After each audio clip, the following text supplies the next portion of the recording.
بسم اللہ الرحمن الرحیم۔ السلام علیکم ورحمۃ اللہ وبرکاتہ ومغفرتہ۔ ناظرین محترم، آپ دیکھ رہے ہیں پروگرام مسائل شرعیہ۔ اس میں ہم آپ حضرات کے سامنے شرعی مسائل بیان کرتے ہیں۔ ہمارا ٹاپک اللہ تبارک و تعالی کی ذات و صفات کے حوالے سے چل رہا تھا۔ یہ آپ ہمارا چوتھا پروگرام دیکھ رہے ہیں اللہ تعالی کی ذات و صفات کے حوالے سے۔ اللہ تبارک و تعالی کو نہ اونگ آئے نہ نیند آئے، اللہ تبارک و تعالی اس سے پاک ہے۔ اللہ تبارک و تعالی جو چاہے کرے، جیسا چاہے کرے۔ کوئی اللہ تبارک و تعالی کو کسی فعل سے روکنے پر قادر نہیں، باز رکھنے پر قادر نہیں۔ علماء اسلام ارشاد فرماتے ہیں اللہ تبارک و تعالی کے ہر فعل میں کثیر حکمتیں ہیں، اگرچہ وہ حکمتیں ہماری سمجھ میں آئے یا نہ آئے۔ اللہ تبارک و تعالی اپنے بندوں سے 70 ماؤں سے زیادہ پیار کرتا ہے، ماں باپ سے زیادہ مہربان ہے، اولاد دینے والا ہے، طرح طرح کی مشکلات پریشانیاں دور کرنے والا ہے۔ اللہ تبارک و تعالی ہی عزت عطا فرمانے والا ہے۔ اللہ تبارک و تعالی ہی انسان کو پستی کا شکار کرنے والا، ذلت دینے والا ہے۔ عزت و ذلت یہ سب اللہ تبارک و تعالی کے دست قدرت میں ہے۔ اسی طرح شہرت یہ سب اللہ تبارک و تعالی کے دست قدرت میں ہے۔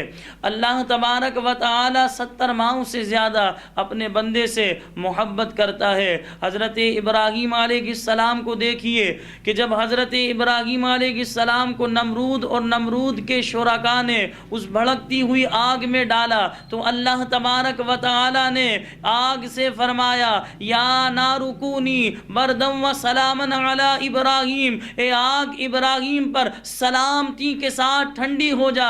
حضرت ابراہیم علیہ السلام کو نمرود نے اور اس کے شرکاء نے اس آگ میں ڈالا۔ حضرت ابراہیم علیہ السلام اس آگ میں اس طرح ٹہل رہے ہیں جس طرح بندہ باغ میں ٹہل رہا ہوتا ہے۔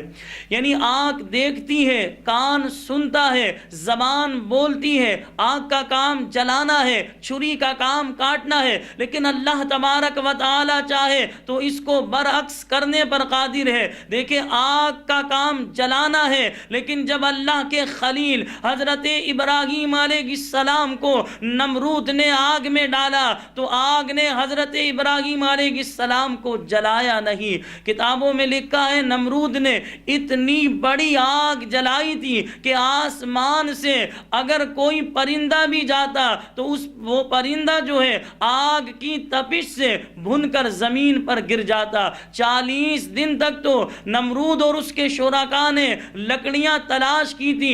آپ اندازہ لگائیں کتنی بڑی آگ جلائی ہوگی، لیکن اللہ تبارک و تعالی قادر مطلق ہے۔ نمرود نے اتنی بڑی آگ میں ابراہیم علیہ السلام کو ڈالا، لیکن اللہ تبارک و تعالی کے خلیل حضرت ابراہیم علیہ السلام سلامت رہے۔